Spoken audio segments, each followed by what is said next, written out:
All right, let's just jump right in. I want you to do something for me. In this crazy, fast-paced world we live in, just for a second, pause and ask yourself this one simple thing. I mean, really think about it. How often do we just react? You get a message, you reply instantly. An opportunity comes up, you jump on it without thinking. We're basically on autopilot, right? Always moving, always doing. But is all that motion actually getting us anywhere good?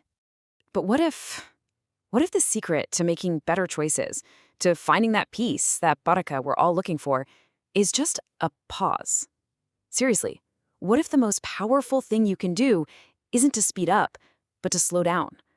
To create a little bit of space between what happens to you and how you choose to respond?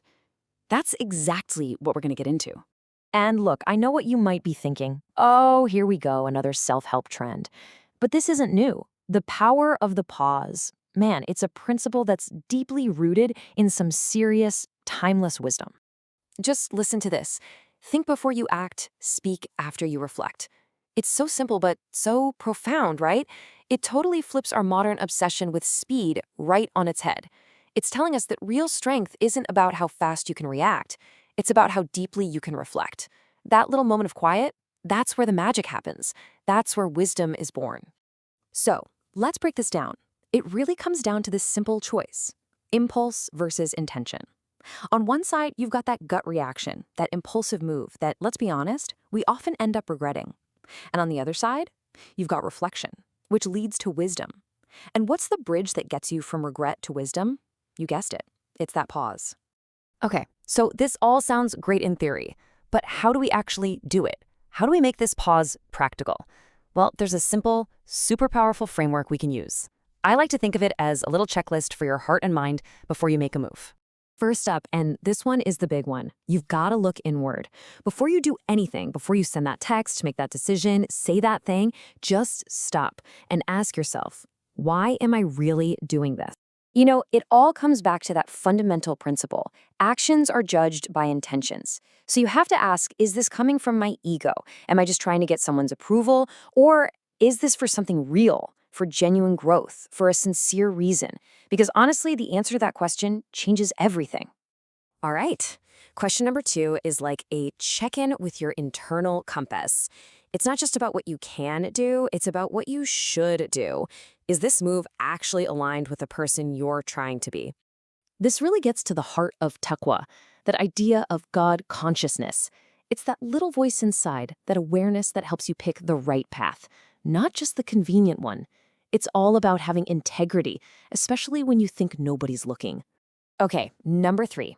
This brings us right back to that key distinction we talked about. And this is all about who's in the driver's seat. Are your emotions just pulling you along for the ride, or are you the one steering? Yeah, check this out. A reaction is pure instinct. It's impulsive, automatic. But a response? That's thoughtful. It's deliberate. It's a conscious choice. And that pause? That's your superpower. It's what gives you the ability to stop just reacting and start truly responding. This one asks us to look at the ripple effect, because every single choice we make, big or small, sends out ripples. So you have to ask, are the ripples from this decision going to bring peace into my life, or are they going to bring chaos? And last but not least, question 5. This one is about perspective.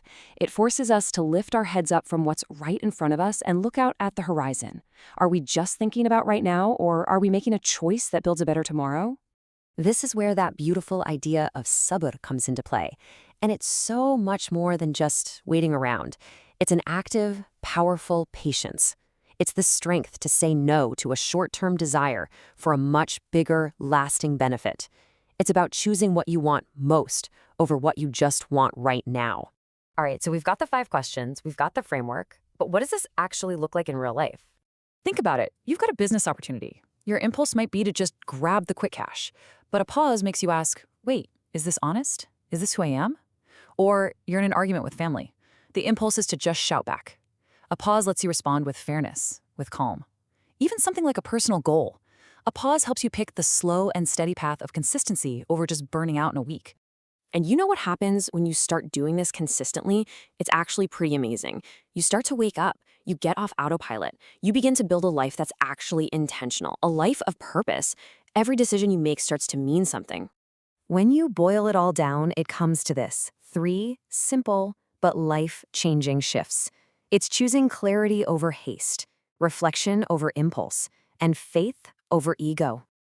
And so we come full circle, right back to where we started, that foundational piece of wisdom.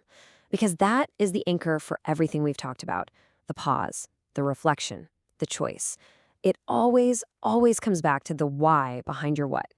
So, I'm going to leave you with a challenge. Before you click away, before you move on to the next thing, just think about the rest of your day.